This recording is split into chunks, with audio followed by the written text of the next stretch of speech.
much to your credit, we haven't seen a real estate crash. Explain why we haven't seen a real estate crash yet.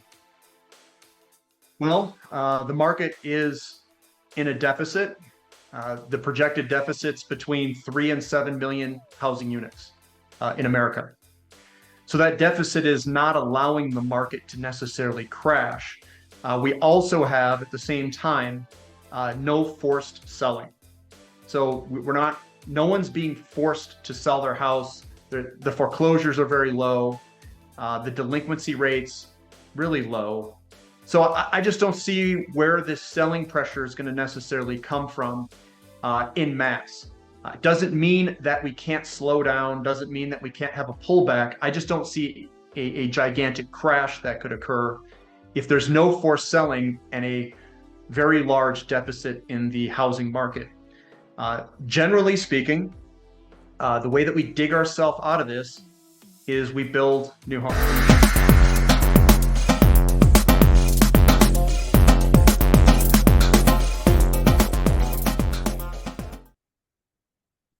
Hello and welcome to Capital Cosmos, everybody. Today I have another special returning guest, Mr. Andy from Finding Value Finance. Andy, thanks for coming back on this show, my friend.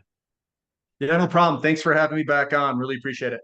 Yeah, definitely. It was a blast talking to you last time. Lots of deep insights that we were able to talk about. I'm so happy to have you on for the audience again. Before we get started, though, nothing in this video is financial advice. Neither Andy nor I are financial advisors, so please do your own due diligence. Now, Andy, for those who may have not seen the last episode between you and I, or for people who may have just not seen your work at all, tell us a little bit about yourself, who you are, and tell us about Finding Value. Yeah, so I'm an engineer by trade. I graduated back in the mid-2000s as an engineer. I still work as a manager at a big corporate company. And I guess, during my first job, I was just looking around and I said, you know what, these guys or girls, just people who are in these positions, I just didn't want to be like them. So I really dove into investing. So that's really kind of where it all started. I invested for many years, kind of aimlessly in the beginning. And then I listened to, just like everyone else on YouTube, I was listening to these quote gurus and listening to the people back in the mid-2000s. It was mainly, Peter Schiff, Mike Maloney, all those types. And I didn't think they pieced the whole market together as well as one could. So I took it upon myself to look at the data, look at the charts, kind of start piecing all this stuff together, developed an approach and a strategy to the markets. It's a 3-pillar approach. The 3 pillars are using ratios, using market conditions is another pillar, and then the last one is technical analysis. Using those 3 pillars to basically navigate where the money is, where it isn't, and then the market conditions where they rotate that money differently under certain market conditions. And financial players prefer certain assets in certain market conditions. So you can tell where the money is using the ratios and where it isn't. Market conditions causes the rotation, and fundamental analysis. The technical analysis is what we use to basically tell how that's moving and shifting and what the herd is doing, so to speak. So that's kind of what sums me up. I take a very data-driven approach, I would say. I do rely very heavily on technical analysis because the markets rewarded me for doing so.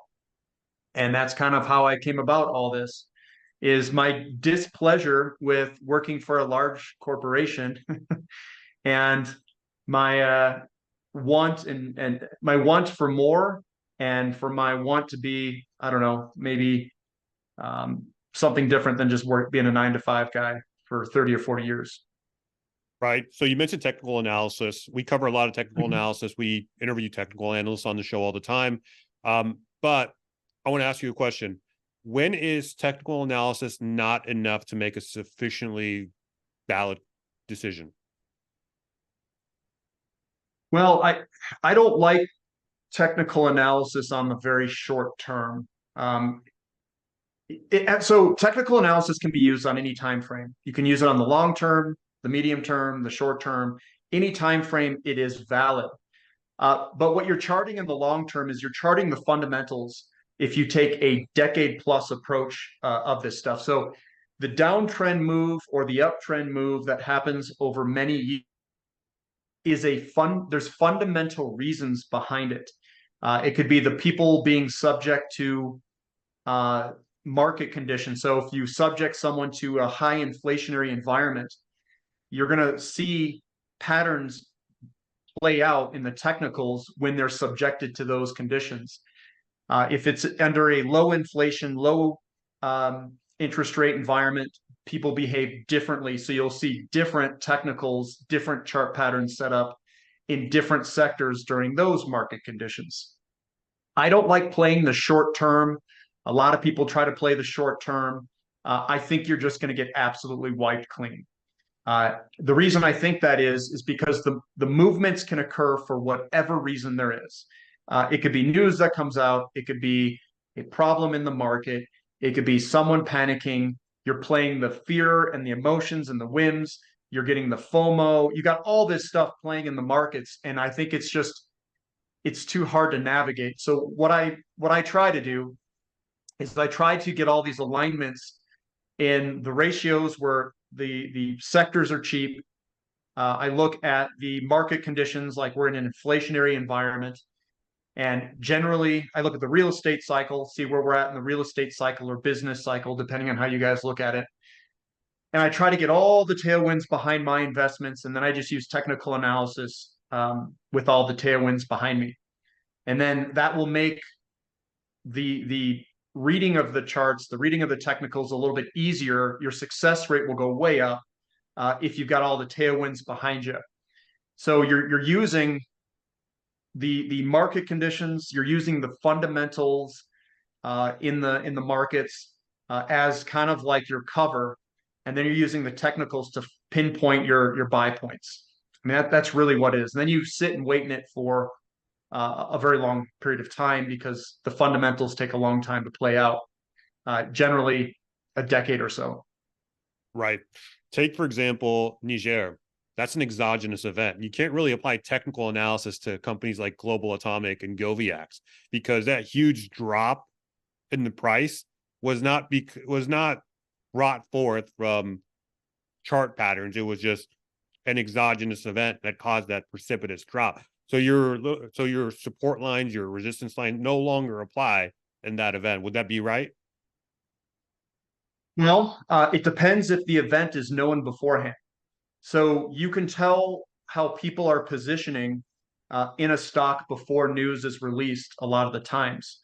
So if you've got people that are bankers, let's say, and the bankers know that foreclosure is going to go way up because they are they are the banks. They know that this news is going to be released. They have insider information. You can see if they're dumping particular stocks before the actual news comes out. So some of the news, yes, I would say 90% of the news, you might be able to see it in a chart. 10% you might not. And I would argue that the news is kind of irrelevant anyway. It's not going to move these markets in the long term. It'll just move them in the short term. So some of it in the short term, you're not going to be able to see. Some of it you can. I would say a good chunk, you'd be surprised. You could see a good chunk of it before it actually comes out.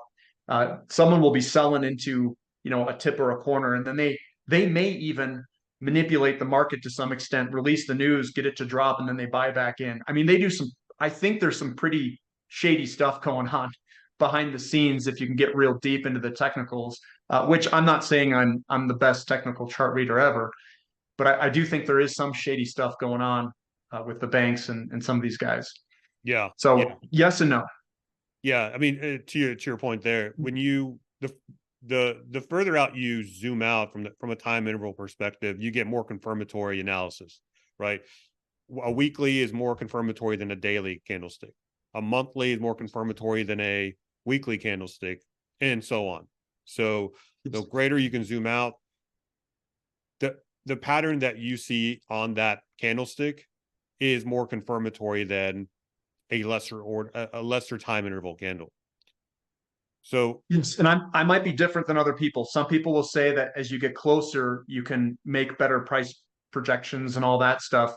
I don't do the price projection short-term things. I look at the big picture view and say, yes, this looks very good, big picture wise. Match it up with the valuations and everything else, and I'm like, I'm in. I'm in like Flynn when that all aligns, and that's where you make your big money. Everything else, in my opinion, is kind of a waste of time. it's yeah, it's like, oh, I made 40%. It's like I don't. It's okay. I want the low. I want the low buy point. I want to accumulate for like 6 months to a year, and then ride this thing for hopefully many multi-baggers, 10, 20, 30 times your money yeah. Wasn't there just or more. I believe there was just one study that looked at a bunch of strategies employed on stocks, and none of them outperformed the simple like buy and hold. Like Mhm. all the strategies are just like trading in and trading out different, I guess, through different heuristics. They were all outperformed by just, if you would have just bought one basket at the very beginning of the study and just like followed it through for 20 years, you would have come out ahead. Now with commodities, that's a different story. These are cyclicals. You know, you don't hold on to these like you would a Coca-Cola or a Delta or what have you. So it sounds like, you know, you're a patient guy, right? That'd be a fair assessment to say, especially Very. yeah, I'm extremely patient, yeah, and and you're a I millennial can do too. things that people it seems like they struggle to do. Yeah, and you're a millennial too, right? You're the oldest millennial, right? Yeah, I am. Yeah, I'm so the oldest millennial. you're punching above your weight, especially as a millennial that's patient. Would you say that's one of your edges as an investor? And then also, like, what other thing would you say is your edge? Well, I think I can choose pretty good companies at very good times, and I weight them properly. That's probably my edge. Um, and then being patient enough for that to come to fruition with time.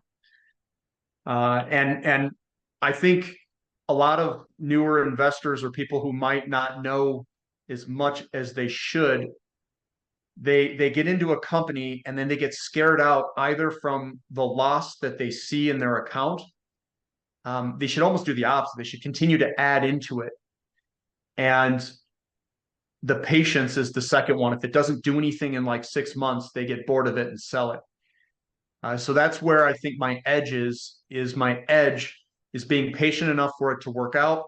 It's identifying what I think are really good companies for a long-term play, taking that vision, that long-term vision or play, and then like buying enough of it where it matters, and then being able to ride it. It takes a certain personality type, I think, and an emotional stability to do that. But all of the very successful traders, they all roughly do the same thing that I'm doing. And what that is, if you were to describe it, is they look at the markets, they identify a value gap in the market. It could be based off fear, it could be based off negative sentiment, it could be based off of any of those things. They find that big gap where the stock or whatever it is way underpriced. They load up into it and then they just wait and sit for that valuation to come either into a different market condition, come into better sentiment, however it is, and then that valuation changes based off of the conditions or sentiment. And at the end, hopefully they're with an overvalued asset versus the undervalued asset that they purchased during that certain market condition or time. Yeah, it's a waiting game from undervalue to overvalue, and then you just repeat the rotation over and over again. That's what Buffett does. That's what Peter Lynch would try to do. All those guys try to do it. They may use, different companies. They might use the Coca-Colas or whatever of the world. But Buffett's actually a really good market timer too. If you followed him through history, he bought PetroChina in 2002. He played the oil game perfectly. Just recently, he purchased a bunch of oil and he purchased a bunch of home building stocks. And I'm like, wow, this guy knows the real estate cycle and he never talks about it. So I think he does real good market timing too. And he's really good at finding those valuation gaps in the market. And that's what I've tried to implement, and I would say mimic similarly, but using different techniques as what Buffett does. My return since the bottom of 2020, um, like looking kind of like backwards, and even till today of what I'm holding, I think has outperformed like basically everything. It's like Nice. I don't have like I don't even want to look at it from a percentage terms. It'll sound ridiculous, but I don't. Maybe I was partially lucky. Perhaps maybe I chose the right companies at the right time and was partially lucky. But yeah, it's done very well to say that.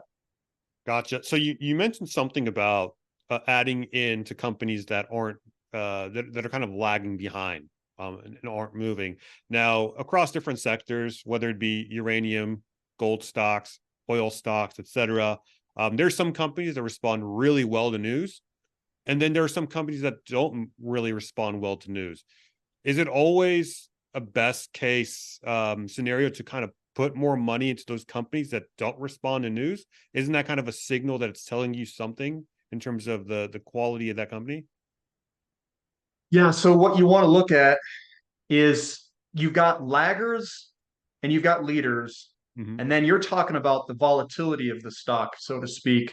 So you could have a company that just lags behind the group but still moves dramatically, or you've got companies that just don't react to news like you were describing there. I wouldn't call those laggards. I just say that they're underperforming.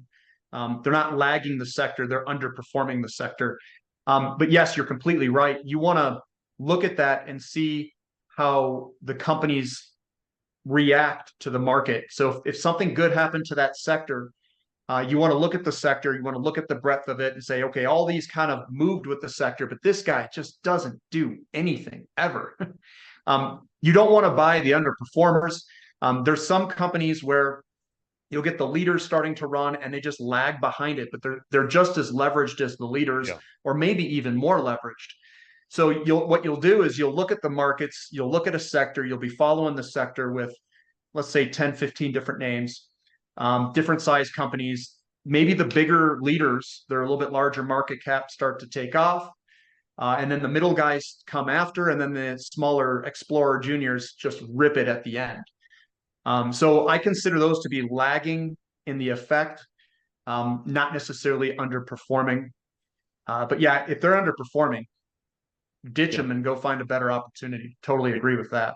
Yeah, definitely. You also alluded to the real estate cycle. We covered how the real estate cycle is kind of tied with the commodities super cycle in the previous episode. But you know what? I've really got to give it to you, Andy. We're sitting at about 550 basis points at Fed funds rate, and the housing market still hasn't crashed. It's And holding. yeah, and you've been saying this for I think like 2 or 3 years since you've been on YouTube, and Yep. there's been a lot of pushback on that, but much to your credit, we haven't seen a real estate crash. Explain why we haven't seen a real estate crash yet. Well, the market is in a deficit. The projected deficit's between 3 and 7 million housing units in America. So that deficit is not allowing the market to necessarily crash. We also have, at the same time, no forced selling. So we're not, no one's being forced to sell their house. The foreclosures are very low. The delinquency rates really low. So I just don't see where this selling pressure is going to necessarily come from in mass. Doesn't mean that we can't slow down, doesn't mean that we can't have a pullback. I just don't see a gigantic crash that could occur if there's no forced selling and a very large deficit in the housing market. Generally speaking, the way that we dig ourselves out of this is we build new homes. And if you look at the sales numbers, so if you look at the sales portion, we have a very large percentage of new homes being sold of total sales that are occurring right now, which means the deficit, the shortages in the market, and that the new home sales taking up the larger percentage of sales recently is in fact the case. My viewpoint is at this time still correct. and the market is still needing a lot more new homes to be added into the pool of homes. So that I'll stay like that until the homes are built. I mean, that's really until we go into a hyper supply phase and our inventories grow. I will stay a bull until that occurs. And the market conditions are all there and ripe for a commodity bull market for that to happen, as long as those conditions are persistent. The Powell, the Federal Reserve Bank, is trying to slow this all down, and that's why he's got interest rates hiked as high as he does. He's trying to slow the credit growth from the real estate market. He is successful at it. You can see the sales have really slowed down and everything's pulled back, but I don't think he can crash the market doing what he's doing because there's no forced selling. Right. So, I mean, and also the home builders index, all these home building companies are still moving on up, right? I mean, you've looked at it on your channel before. So if those are moving on up, then certainly there's got to be a reason for it. I want to shift over to ratios now. You spoke about ratios.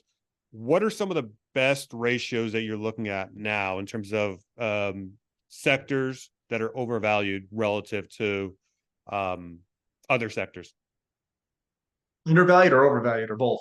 Let's just do both. Either one. Okay, so the worst sectors, if you're looking at overvalued, I think the overall stock markets, based off of low interest rates and low inflation over 40 years, everyone's piled money into bonds and into stocks. So all the money is sitting over in the stock market like technology stocks, Nvidia, Apple, those types of companies, Amazon. All the money's piled over there. The valuations are real high. That's where the money's at. The money is not in commodities. It is not in precious metals. Because if you look at those ratios and price it against everything in the market, they are incredibly cheap. So gold, silver, platinum, sectors like uranium, energy, like oil, nat gas, all those different sectors, they are ungodly cheap. In 2020, 2021, they were the cheapest they have been in over 100 years. Probably the cheapest that they've been ever, which means that what they did in 2008 by printing all that money, having the interest rates fall, having the overbuilding in the housing market, it created the conditions where everyone piled into one kind of those sectors in the financial sectors, bonds and stocks. No one went into commodities, and it's creating larger and larger imbalances in the market where money is getting more lopsided to certain sectors ever before. And I think that with the market conditions where we are today, that is increasing inflation, increasing interest rates, the underinvestment in commodities, I think that we are going to vastly outperform historical measures in commodities versus other assets over the next decade. So let's go through the commodity space, starting with uranium. Uranium's looking really good right now. What do you see going on in uranium? Well, uranium there's a big deficit looking at the fundamentals. So the deficit is your difference between demand and supply. And that's that difference. The difference is called a deficit. And as we get these big deficits, as we go out into the future, what that's going to do is it's going to eat through your inventories. Your inventories are going to get to critical levels, and then your price is going to start to really rocket higher. We've seen the inventory. The inventory must be dropping as prices are starting to really take off. We were in the teens in 2017, 18. We were in the teens. We've been coming on up 20s, 30s, 40s, 50s, and now we're in the 60s. And momentum is starting to pick up to the upside. The equities haven't really followed with the same type of leverage against the physical commodity itself. So the equities, like the ETF URA, is still incredibly undervalued in relationship to the commodity itself. So I think that uranium is one of the best opportunities still because the equities have not basically budged off their bottoms yet. They are as cheap as they were in the 2020-ish time frame, and even one time before that. I can't remember. It bottomed in 16 or 17, something like that.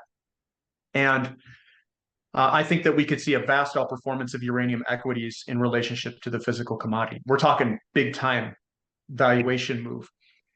So uranium, I think, looks fantastic. It's got the tailwinds behind it. Its momentum is to the upside for the futures pricing, and I think the equities are about to really take off as well. We've seen a lot of breakouts of falling wedges. I call it the lead-in pattern. You get a first wave and then the second wave coming back, and I think we're going to be entering the third wave, or have entered the third wave of uranium, which is the largest wave for investors to profit from. It may not be the largest from a percentage basis, depending on where you bought in wave one, but it's going to be a very big wave. So here's a little back of the napkin math that I did. Okay, so 2008 was the last uranium peak, last great uranium peak. Okay, back then we had a third of the money supply that we have today. So we have 3 times more money supply in the economy than today. You add up all the miners' market cap back then, 150 billion. Today, 45 billion. So you've got a 3x. So you're off by a factor of 3, and just in terms of nominal market cap. And then money supply is up a factor of 3 as well. So it's multiplicative, right? You multiply, you square the 3, and all of a sudden you're looking at like a 9-bagger across the equities. Does that sound like a valid projection, although it would be crude? Well, the one thing I'll also say is a lot of that money rotated into financial assets, and that's how we got this big imbalance. It really depends on how much money rotates at uranium. That's how much rotated at it last bull market, but that was under a declining interest rate environment where it came up a little bit, but it was still in a 40-year decline. Yeah. If we're going in an upward trending fashion in interest rates, what that means is people are getting out of bonds in mass. And the money rotation could be many sums higher than what it was last cycle.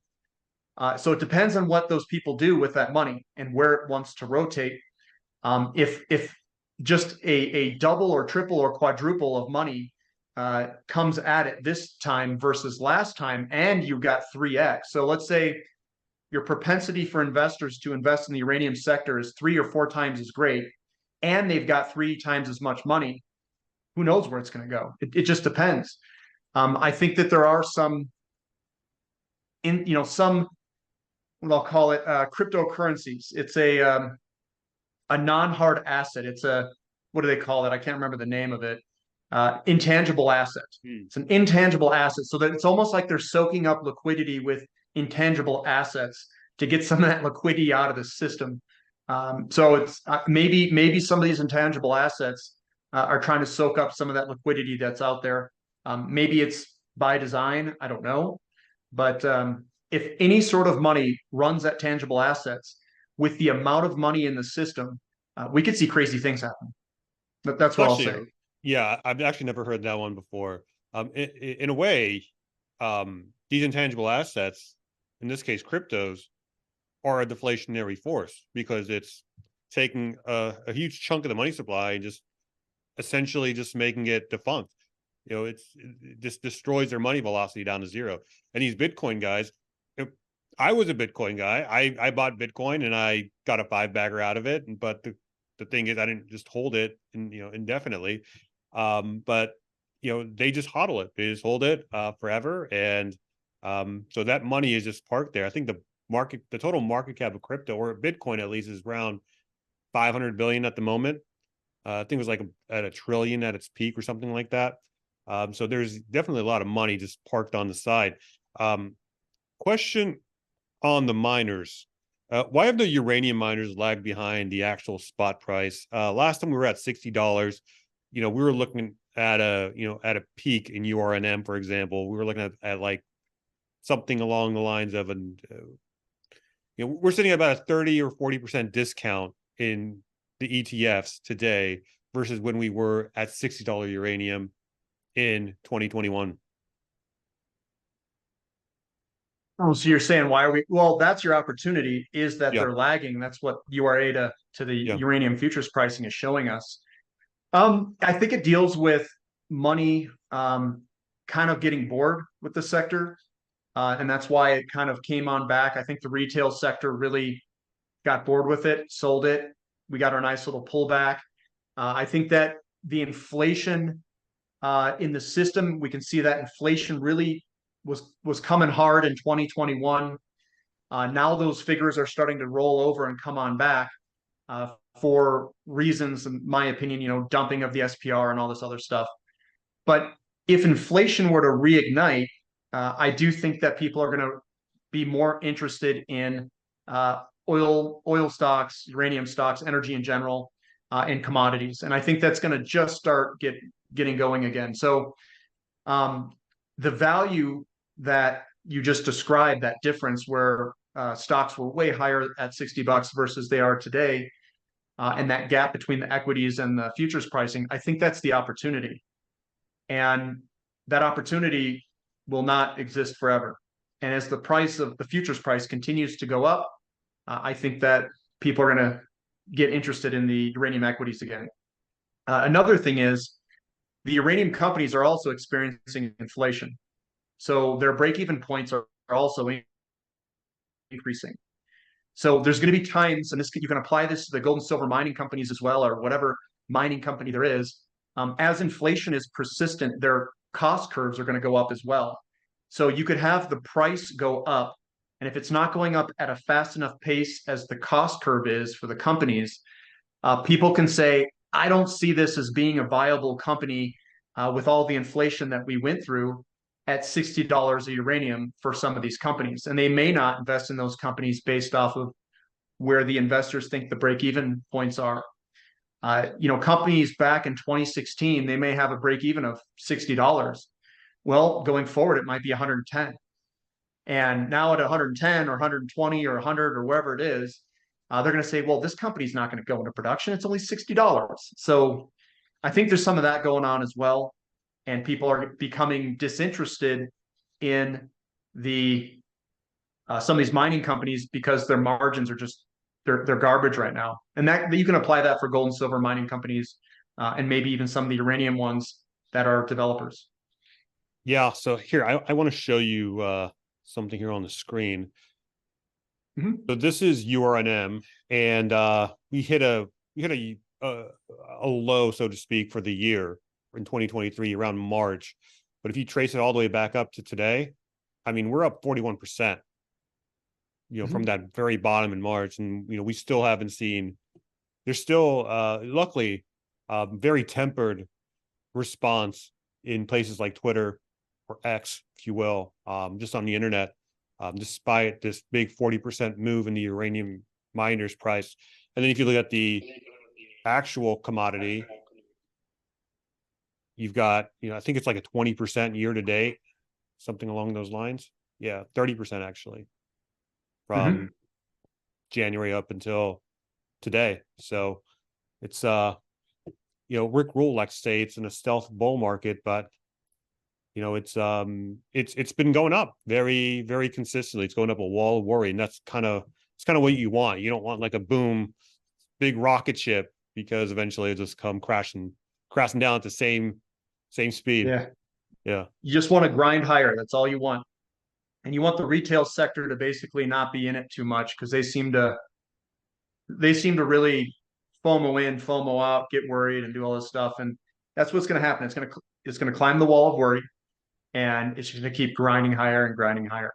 And then eventually, when you get past a certain point, it's going to be a big move. Yeah. We want those It's going to be a very big retail guys. We want those Wall Street bets guys to come in towards the very end of the move, not in the middle, not in the beginning, but the very end, because they're going to be, because they're in and out. They're not going to stick around for years on end holding on to these stocks like we will. Great. Sounds sounds really bullish on the uranium front. What about let's talk about oil. Oil's been moving up. It's at $86 as of today. What do you think about oil? I think oil is looking very